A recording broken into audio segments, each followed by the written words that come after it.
Bon, vous allez nous dire, on est en février, oui, c'est vrai, bon, le temps des sucres s'en vient, mais aussi la saison de golf qui va recommencer quelque part fin avril, début mai. Vous savez qu'ici à Saint-Jean, on est chanceux, on a un club de golf légendaire qui existe depuis une centaine d'années. Hein. C'est le club de golf Saint-Jean. C'est un joyau qu'on a dans la région.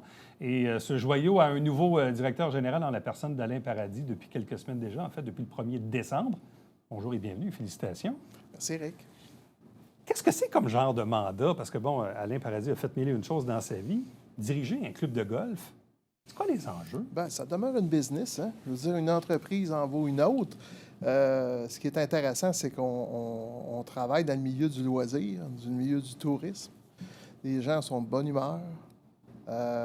Les gens sont dépendants de la température aussi, un peu comme l'International de Montgolfière. Mais c'est plusieurs volets. Parce que quand on parle d'un club de golf, ben c'est oui le terrain, le parcours, les 18 trous, l'entretien du terrain, puis tout ça, mais tu as tout le volet service qui accompagne ça. On parle de la boutique, du chalet, ou affectueusement nommé le clubhouse, là, avec ses salles, des banquets, des réceptions à l'année. C'est beaucoup plus que le golf. Oui, oui, définitivement. Bon, évidemment, c'était dans mes projets d'inviter Alain Paradis en début de saison, parce que j'étais en vacances dans les dernières semaines. On a eu un échange courriel parce que le club a été victime de vandalisme. Ben oui. Au mois de novembre-décembre, j'ai vu les photos que vous m'avez envoyées. C'est ça. En fait, il n'y a aucune rationnelle possible là-dedans. Bref, d'abord, c'était quoi les dommages? À peu près 3 000, 3 500 à peu près, pas plus. Qu'est-ce qu'ils ont fait au juste? Ils ont surtout saccagé. C'est du vandalisme, là, c'est du méfait. Ils ont jeté des équipements par terre. Ils ont vidé le contenu d'un extincteur. Ils ont cassé les toilettes. C'est dans le bout du 9e, ça? Oui, c'est entre le 9e et le 10e. Nous, on appelle ça le 9,5. Puis c'est ça. Ils ont arraché le grillage à l'extérieur. On s'entend que le grillage est sur du bois, fait que c'est deux, trois adultes qui se pendent après peuvent réussir à l'arracher aisément. Là. Est-ce qu'on sait si c'est fréquent d'avoir du vandalisme au club de golf Saint-Jean? Bon, au fil des années, il y a eu toutes sortes de méfaits, là, mais c'était surtout des méfaits au terrain avec des 4 roues ou des motoneiges qui allaient à des places qui n'avaient pas d'affaire à aller. On s'entend que c'est un terrain privé. C'est sûr que dans la période hivernale, on donne accès à la population suite à une entente avec la ville de Saint-Jean sur le Chaillot. Ouais, ski de fond marche. Du monde qui veut marcher. C'est ça, exactement. Puis, on ouvre les sentiers, dans le fond. Les sentiers où il y a les voiturettes, normalement, bien, sont damés puis sont tracés pour le ski de fond. Puis, on s'attend à ce que les gens utilisent les mêmes tracés pour marcher. Bon, il y en a qui vont un petit peu ailleurs, mais ça reste que c'est pas très dommageable pour le club. Si toutefois il y a des véhicules mécaniques qui rentrent sur le site, ça peut créer beaucoup de dommages, surtout quand il n'y a pas beaucoup de neige. Parce que quand il n'y a pas beaucoup de neige, bien, les gens ils vont où il y a de la neige. Donc, des fois, il y a plus de neige en dehors des sentiers que ces sentiers même. Pourquoi c'est important pour vous de le dénoncer, ça, ce vandalisme-là, dans les médias, d'en parler? Là? Bien, en fait, le club de golf de Saint-Jean, au fil des années, a changé sa structure à plusieurs reprises. On sait comment que le golf a évolué ou à la baisse certaines années, à la hausse d'autres. L'après-COVID ou la période des COVID, de la COVID a permis en sorte de remettre le golf à l'avant-plan parce que c'est un sport de plein air et tout ça. Donc, ça demeure un organisme à but non lucratif qui s'appuie sur une base d'actionnaires. Ça, c'est le côté fort du club. Mais tous les profits sont réinvestis dans l'amélioration, la correction, la rénovation du site et de ses infrastructures, ses bâtiments, puis tout ça. Donc, c'est sûr et certain qu'un 3 500 qu'on perd dans quelque chose qu'on n'est pas supposé investir, bien, c'est un 3 500 qu'on ne met pas ailleurs, comme tout au BNL. Fait que ça, je trouve ça un petit peu dommage. Puis c'est gratuit. Oh oui. En plus, les gens font ça pour se faire du fun, j'imagine. Pour briser des affaires. Ben oui, si tu n'as pas à proximité des résidences, à certains bouts du parcours, c'est proche des résidences, donc ça ne serait pas arrivé. Mais dans le cas du 9,5 ou des toilettes du 6e trou, ben il n'y a pas de résidence à proximité. Surtout à répétition, parce que quand on s'est rendu compte, début décembre, du vandalisme qu'il y a eu au 9,5, il y avait déjà eu 2 autres vandalismes avant. Puis c'est celui-là qui a déclenché le fait qu'on l'a publicisé.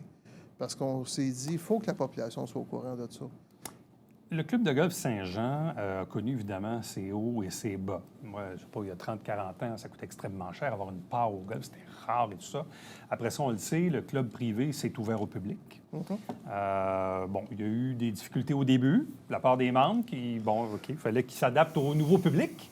C'est correct. Il y a eu la COVID. Bon, il y a eu les inondations de 2011, là, il y a eu quand même des dommages importants. Mais bon, il y a eu la COVID qui a redonné comme un second souffle. Nouveau conseil d'administration, une meilleure gestion de la dette aussi, parce qu'il y avait quand même une dette assez importante à gérer. Bref, indiquez-nous un peu, c'est quoi le portrait aujourd'hui, en 2024, de la santé financière du club de golf Saint-Jean? Bien, je dirais qu'on a la tête en dehors de l'eau. Mais là, on essaie de travailler pour que le reste du corps aussi soit en dehors de l'eau. Fait que c'est pas parti gagné d'avance, mais c'est sûr qu'il faut faire en sorte d'utiliser nos installations au maximum. Le côté golf est quand même bien nanti dans le sens que il est très fréquenté, le nombre de départs est intéressant. C'est plus le côté connexe. Donc, le côté, justement, le clubhouse, le chalet. Restauration, tout ça, ça, c'est difficile. Qui dit restauration dit problème de recrutement de main-d'œuvre. Fait que c'est sûr. Là, je travaille là-dessus. C'est un de mes dossiers, faire en sorte que ça soit efficace et efficient à partir du mois de mai. Parce qu'on s'entend, je le répète, c'est des membres, puis les membres sont là pour avoir des services à la base. Puis ces services-là vont servir aussi aux visiteurs. Donc, les gens qui vont réserver des départs n'importe quand dans l'année, là, un coup que les membres ont réservé les choses. Là. Quand on parle de l'opération Golf, un commentaire de votre président, M. Maillet, le printemps dernier, m'avait quand même pas étonné, mais je ne pensais pas que c'était autant important. En gros, je résume, il nous disait... Oui, c'est un club privé où on s'est ouvert au public. Mais en même temps, le joueur public est plus payant que le membre privé. C'est une réalité. C'est-à-dire qu'en fréquence, c'est sûr que si moi, je ne suis pas membre puis j'y vais 30 fois, c'est pas comme le membre qui y va 30 fois. Donc, ce que M. Maillet nous disait, c'est de cette importance économique de bien accommoder ce public-là qui peut aller jouer au terrain. Exact. Bien, il y a un effet, il faut avoir un juste milieu, je pense, entre le côté membre et le côté non-membre, occasionnel. Et on retrouve exactement, je fais un parallèle avec l'International de Montgolfière, qui va vendre des passes pour tout l'événement, puis des entrées qui se font... Au jour le jour. Au jour le jour. Ceux-là sont payantes. C'est sûr. C'est le même principe pour vous autres. Oui, c'est la même affaire. Parce qu'eux autres, ils viennent, ils payent... Ils n'ont pas une réduction pour jouer plusieurs fois dans l'année. Ils paient le prix qu'ils ont payé pour un départ aujourd'hui. Puis les gens ne viennent pas seuls. Ils viennent à 2, à 4. Puis ça consomme après. Donc, c'est important, quand ils viennent chez nous, que l'expérience soit maximisée. Là. De mémoire, il y a 2-3 ans, on avait eu des étés formidables. L'été passé, il a mouillé beaucoup. De mémoire, je pense que votre président m'avait dit, il y a 2 ans, on avait quoi, 35 000 parties à peu près? Ça a dû baisser un peu avec la pluie l'été passé. Est-ce que la météo, finalement, on s'en sort pas trop mal? L'année passée, on était à 31 000 départs. C'est sûr que l'écart entre le 31 000 et le 35 000, c'est la pluie. C'est la pluie, c'est sûr. Okay. Mais donc, ça veut dire quand même que la fréquence est quand même pas mal maintenue. Là. Oui. C'est pour ça que je dis que le volet golf, quand même, va bien. C'est un terrain qui est mature, c'est un terrain qui est bien entretenu. Notre surintendant est là depuis au-dessus de 15 ans. Il connaît bien le terrain, puis tout ça. Fait que c'est sûr qu'il y a toujours place à amélioration. Mais on se positionne très bien sur l'échiquier des terrains, des parcours de golf à Montérégie. Bon, revenons aux opérations...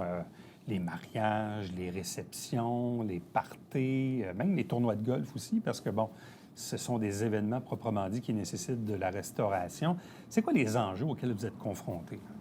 Bien, c'est la restauration, c'est principalement. Ça, hein? Exactement. Par contre, on est chanceux d'être appuyé par des partenaires qu'on a au fil des années qui permettent de desservir quand même assez bien les membres.